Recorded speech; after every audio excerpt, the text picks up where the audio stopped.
Welcome to Practical Access. I'm Lisa Deeger.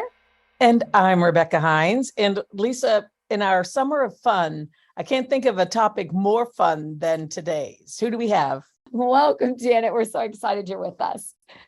Thank you. Thanks for having me. I actually just got off of a ship on Sunday, so I'm excited to be here and tell you about the work that we do. Well, exciting. Well, why don't you start with that? Why don't you just give us an overview about not only what do you do on Autism at the Sea, but what if I want to be a part of it? What does it look like, and what does that organization do? Sure. So Autism on the Seas is essentially a travel agency that supports families who are traveling with exceptional guests. Although our focus is on cruising, we also do resort stays, and we do some in Disney, some in Turks and Caicos, and things like that. But our primary focus is cruising. So all of our staff members are professional volunteers. Typically, each cruise is staffed by a volunteer group leader like myself. Group leaders, there are about 9 of us nationwide who conduct all of the cruises that happen on our itinerary. That's roughly 50 cruises or so per year. So each of us is responsible for doing, say, 6 to 12 cruises per year. And we have volunteers who work alongside us. And the number of volunteers is dependent upon the number of families that we are serving. So we provide support to our families from breakfast at 8 a.m. all the way through respite in the evening, which typically ends around 9 or 9:30 p.m. So we're talking about a lot of support throughout the day.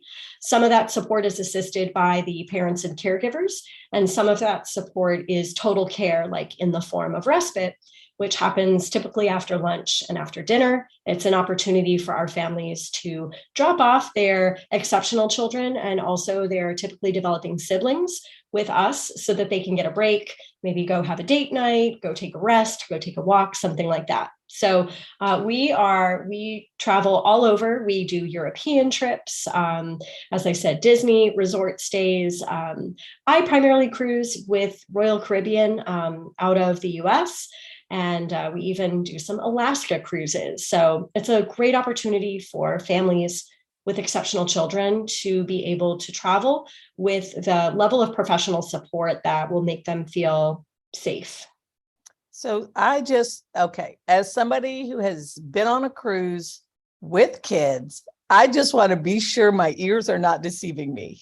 You're saying that you and your team provide support so that me and my adult loved ones can go and do something else for a while Absolutely. you guys help support our kids, no matter if they're a student with special needs. Right. So let's take a sea day, for example, when everyone is on the ship and no one can get off. So what a sea day would look like is we would provide support for breakfast from 8 to 9 a.m. If that means cutting up the child's food with family direction as to whether or not the size of the food is appropriate, that's what we can do. If it means helping the child in the buffet line or sitting with them while the caregiver gets food, that's what support may look like during breakfast.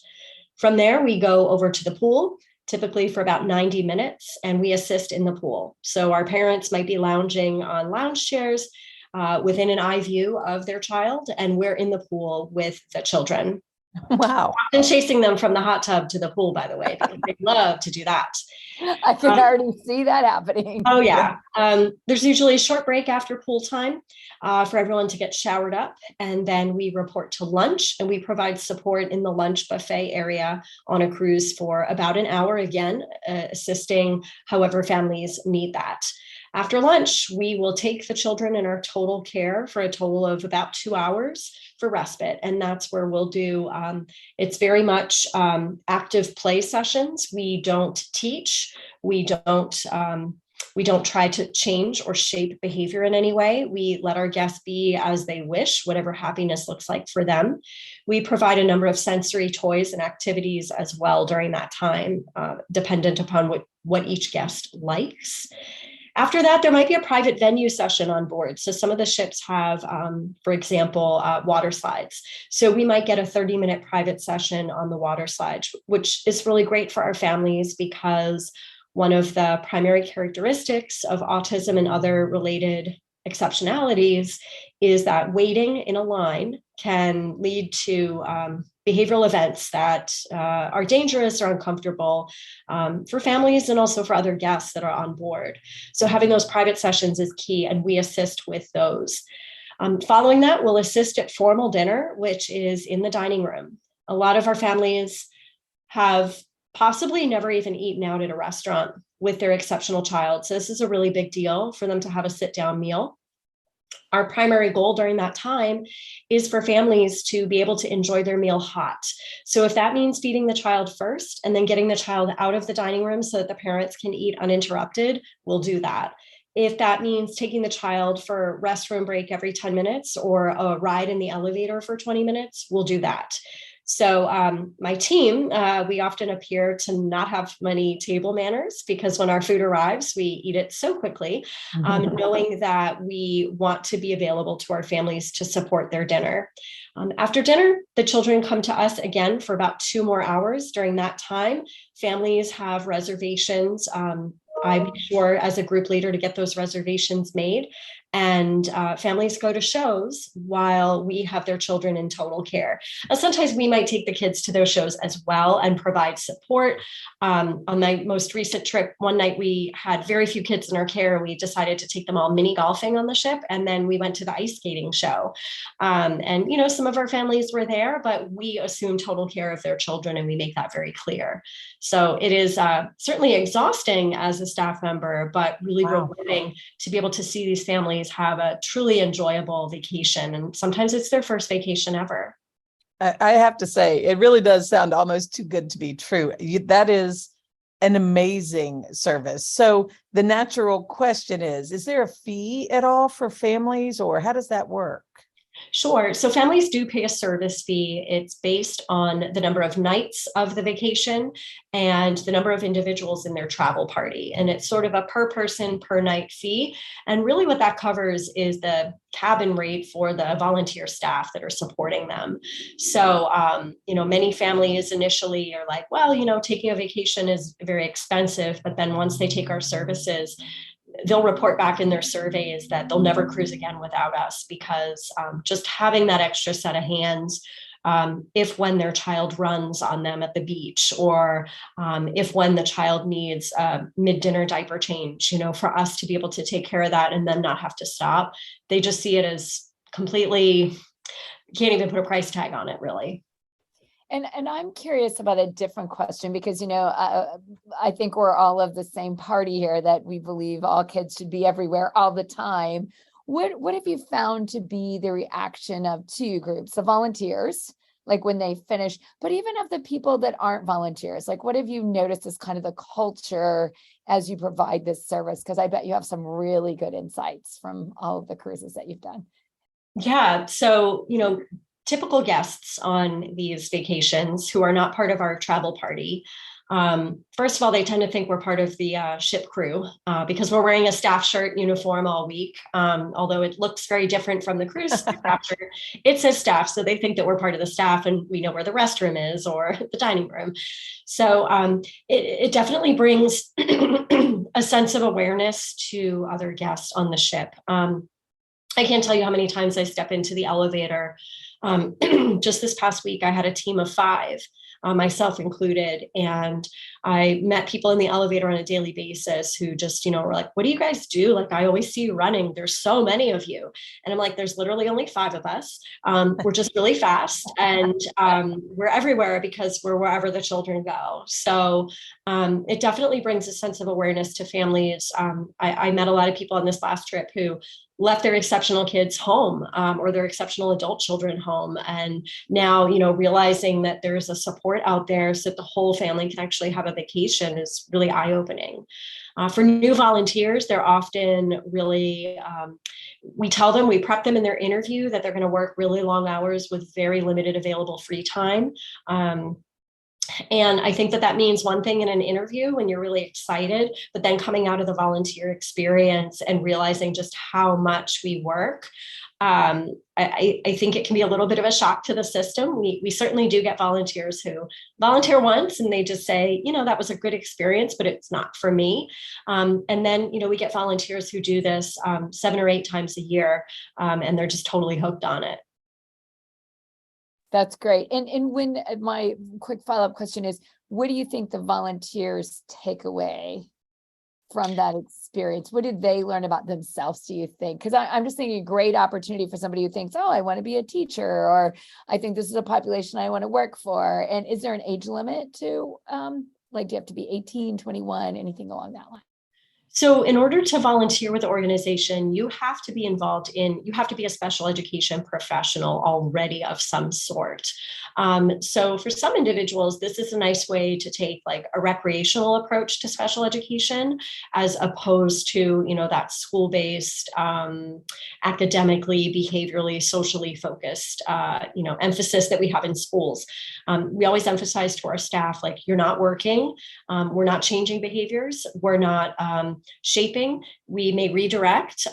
We use positive techniques and redirection as much as possible. So this is not school. Although, yes, you probably could teach that child to accept 3 more unique foods in this, in this week. That's not your job. If all they want is the beige breakfast, that's what they're going to eat all week. They're going to eat their beige breakfast, So I think a lot of our team members also really make wonderful connections with other staff, right? So on my most recent cruise, which disembarked on Sunday, we departed out of Miami. And so I had team members from Miami area, Texas, and also Indiana. So one of the unique pieces of that was during our limited available free time, we were able to sort of talk as professionals about, what does special education look like in your city or state? What does your job entail? I've had opportunities to meet, pediatric physical therapists, feeding therapists. Like, I've had opportunities to just work with so many other individuals besides teachers and paraprofessionals, RBTs.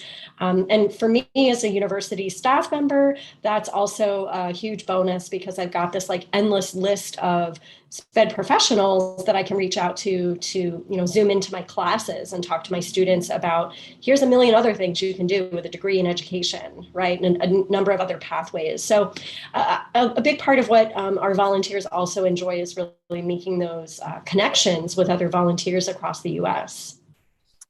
I really love this. And I so appreciate this service that you guys provide. So I'm sure you're asked this all the time, Janet, but my final question is, do you serve exclusively families and students with autism, or do you broaden that at all? Yeah, so we actually serve anyone with any level of exceptionality from ages 3 up. So, most recently I had guests with Williams syndrome. I've had guests with Prader-Willi syndrome, intellectual disability, traumatic brain injury. I've even had guests with medium grade anxiety, and the families really just wanted us to be there as kind of like a buddy. So there is no limit. To date, I think my eldest exceptional guest was around 47 years old, and that guest loved karaoke. So we were definitely a match made in heaven there, every night going out to karaoke together. But we're called Autism on the Seas because that really was the primary focus of our group. And it certainly is the primary area of expertise of our volunteer base. But we get a fair amount of information from our families about our guests prior to sailing, and the team's responsibility, their homework before traveling, is really to become experts in all of the families that we'll have on board, so that on day 1 we know their name, we know their face, we know their characteristics, we know if they can have a balloon or if they're allergic to balloons, things like that. So it really is a wonderful service, exhausting, exhilarating, all at once. Love it. So I'm going to end with my last question. And since this is the theme is summer fun, if you could summarize in a sentence or two, what do you think families would say collectively is the most fun about the experience they have with your organization? What do you see as like the fun? Because I can only imagine, like my mind is blown too. I can think of a million, but what do you see over and over again? I think that for our families, that the fun part of this is being in an environment of total acceptance. So if when their child has a self-described meltdown, no one really bats an eye. It's this, ability to be able to go out, vacation, and feel zero judgment about any of their child's behaviors during that time. And also knowing that they can trust this new family of volunteers who are, taking on total care for 4 hours a day of their guest. Families will say this is the best sleep I've ever had because they just know that their kid is in good hands during those 2 hours of respite. So I think it's definitely a fun experience, but I also think our families would say there's a huge amount of relaxation to it as well. And I think fun and relaxation is exactly what everybody should do with their last remaining days of summer. So we thank you so much, Janet, for not only all you do to volunteer and serve kids and families, but for being on the podcast today. Thank you. Yes, thank you so much. Thank you. And if you have any questions for us, please send us a tweet at Access Practical, or you can also send us a question on our Facebook page. Thanks.